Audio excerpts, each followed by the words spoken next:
So this personal statement got me 4 offers for medicine. You want to find out how? Let's get started with the video.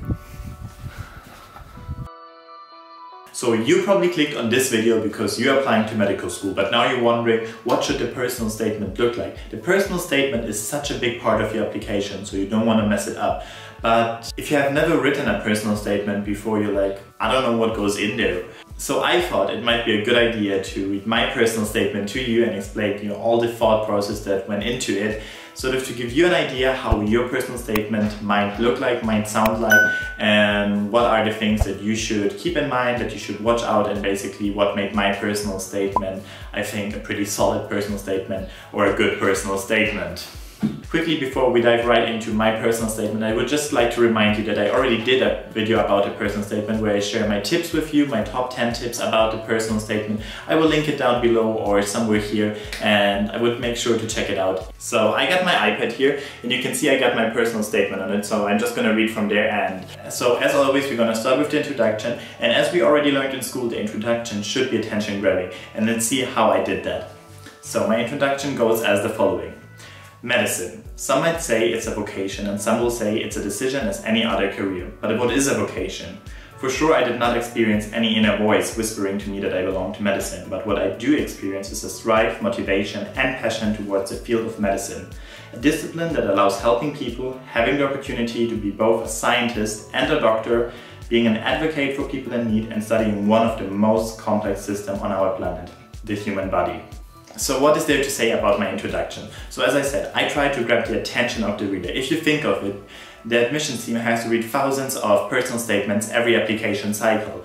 So I thought it's a good idea to sort of stick out into introduction while not sounding too cliché. Sentences like, I thought about doing medicine since I'm 5 years old. That wasn't what I was aiming for, but I wanted to show that I'm motivated. But the thing about my introduction is that while I'm stating why I would like to do medicine and while it's attention grabbing, it has no foundation yet. So right now, those words are just empty words. Now I have to show the admissions team why I think that I'm motivated for medicine. What experiences made me realize that medicine is about helping people and about being a scientist as well. So now we come to the body, and I structured my body the following way. There are 2 main paragraphs, and we're gonna talk now about the first paragraph. So the first half of my first paragraph goes as the following. Through my internship in a hospital, I learned a lot about working life in a medical setting would look like.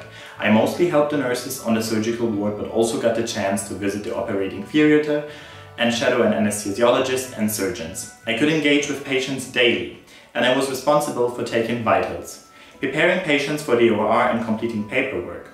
I very much enjoyed the conversations that I had with patients, and learned that patient care is as much about good relations with patients as medical treatment itself. The amount of trust that I received from the beginning surprised me and came with a lot of responsibility. When I felt overwhelmed by a given task, I could always ask for help, and thus was able to work more independently towards the end of my internship. So my first paragraph talks about my work experience, and I wanted to put it right in the beginning, right after the introduction, because I think that's the most valuable thing I have to tell, and sort of that can demonstrate them why I'm motivated towards the field of medicine and what steps I have taken to inform myself about a career in medicine. So I made sure to put it right in the beginning because I think the attention span is then sort of still the highest. What I did here was that I sort of used a framework to describe my work experience, and I first sort of explained the situation, then I described the tasks that I was responsible for, that I did on a daily basis, and then I came sort of to the part where I reflected upon my experience and what I sort of learned from that experience. And I think that's very important. You should not just sort of tell them what you did, but you should reflect upon your experiences and sort of tell them what you gained from that experience. And I think the aspects or the qualities that I've covered here, which are relevant for being a doctor in the future, are communication skills, empathy, and independent working. So I already covered 3 important aspects. On the one hand, I showed them why I'm motivated towards medicine, what experiences do I have, but also sort of already talked about what I gained from those experiences and what makes me suitable for medicine. So this was the first half of my first paragraph, and now we transition into the second paragraph. And I think that I think is very important is that it shouldn't be too choppy. You should find nice transitions between the different aspects of your personal statement, and let's see how I did that. Speaking of help, teamwork was an essential part of the daily life on the board and in the OR. I'm used to working in a team and taking the lead because of my role as editor-in-chief of our school newspaper. Working together as a team requires good communication and organizational skills as well, which I developed throughout the years, not only as the editor-in-chief but also through my service in an LGBTQ+ youth organization. Helping teenagers going through times like their coming out often made me an advocate for their well-being and right for self-expression. In such situations, it is very easy to become emotionally attached, but I had to learn to respect the boundaries and limits of others. So the other half of my first paragraph now talks about my extracurriculars. But I wanted to find something that connects the previous content with the content that follows now. And I found the transition in the common aspect of teamwork. Teamwork is an essential part of working in a hospital, but it's also an essential part of working in a school newspaper. So that was the link between the two, and therefore I could find this nice transition out of my work experience towards my extracurriculars. So as you may have realized, I only put in 2 extracurriculars, and I had a whole list of all my extracurriculars, and there were of course more than just those 2, but I think here it's important to realize that quality over quantity. So this marks the end of my first paragraph, and now we transition into my second paragraph, which now covers more the aspect of academics in medicine. Understanding the needs of others is not always easy and far more complex than one would think in the first moment.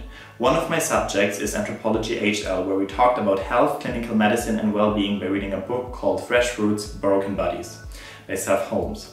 Holmes made me aware of the limitation and biases of clinical medicine and sparked my interest in overcoming those. Mental health is one of the areas where I believe there is still a lot of room for improvement, and I'm keen on exploring this in depth. So in the first part of my second paragraph, I focused on one of my subjects that I took in the IB diploma, which was Anthropology HL, really good ethnography by Seth Holmes called Fresh Fruits, Broken Bodies, where I learned a lot about how institutionalized racism. So the second half of my second paragraph goes as the following. While anthropology took on a more social lens, biology and chemistry HL equipped me with a scientific foundation and thinking. In biology, I was able to conduct my own research project about the effect of physiological indole on antibiotic resistance for E. coli bacteria. Planning, conducting and evaluating my own investigation required strong time management skills, prior research as well as scientific and analytical thinking. The process was overall demanding but exciting and made me enthusiastic about doing research in the future. Medicine and science require lifelong learning since progress doesn't and shouldn't stop.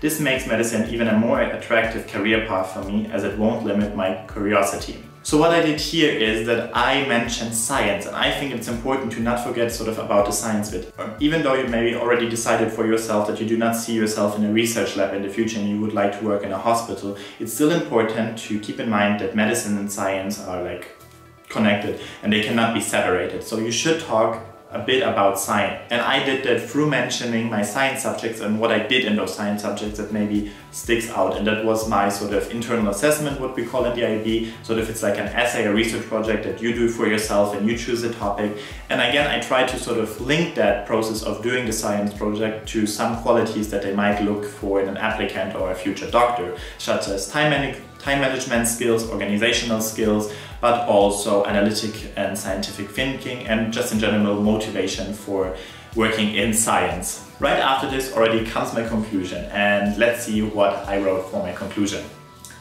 Finally, I acknowledge that medicine isn't as glamorous as portrayed in TV shows. By volunteering in an old people's home, I experienced various flaws of the German healthcare system and ethical emotional dilemmas that one might encounter working in healthcare.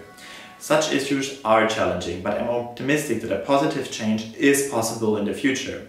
At the end of the day, I think all medics can agree that everybody should work towards providing the best care for patients. So my intention for the conclusion was to leave a positive, lasting impression and to round up my personal statement, but also my conclusion is around the same size as my introduction, which I think is a nice thing because it gives the whole personal statement a nice frame visually. While I generally would advise you to not overwhelm the reader in your conclusion, I mentioned a fact that I didn't mention before in my personal statement, which was my volunteering experience in German old people's home. But generally I would advise you to not overload your conclusion, because generally I shouldn't mention 25 new things. But I think what I did good here was that I also showed that I know that medicine can be a challenging profession. So that was my personal statement, but please keep in mind that of course I did not write this overnight. This was a process of many drafts and refining and sort of deleting whole sentences, deleting whole paragraphs and writing them new.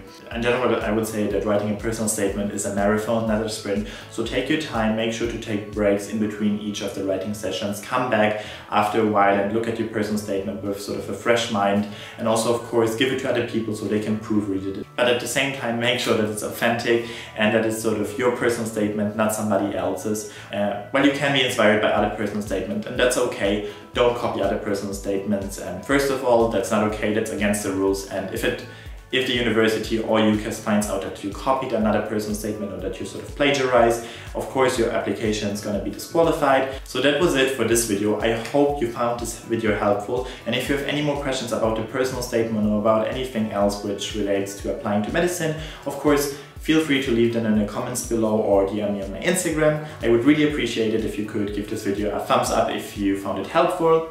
And subscribe to my channel for more content, as well as hit that little bell button so you get notified whenever I upload new videos. And I hope I see you in my next video, and until then stay safe and start with your personal statement. Bye bye.